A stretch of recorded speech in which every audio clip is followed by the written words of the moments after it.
Madanapalle press club నూతనంగా ఏర్పడింది. దానికోసం మన వేలన్న కుమారుడు నిఖిల్ సాయి మన ప్రెస్ క్లబ్ చేయదలేస్తూ అతను సభ్యుడిగా 5,116 రూపాయలు మన ఫండింగ్ ఇచ్చాడు. వారికి కృతజ్ఞతలు తెలుపుతాను మన ప్రెస్ క్లబ్ తరఫున.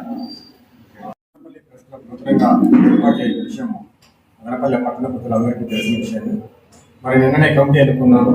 కమిటీకి సంబంధించి అధ్యక్ష కార్యదర్శులు, మిగతా మెంబర్స్ కూడా.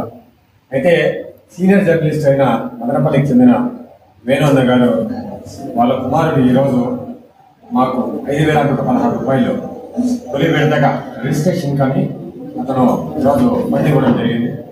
ఇతను కూడా విష్ణు అనే ఒక మీడియా అనేది మరి రాబోయే రోజుల్లో నేను అన్న సహాయ సహకారాలు కూడా తీసుకుంటామని, అదేవిధంగా ప్రజల కోసం ప్రతి క్షణం పోరాడతామని తెలియజేస్తున్నాను.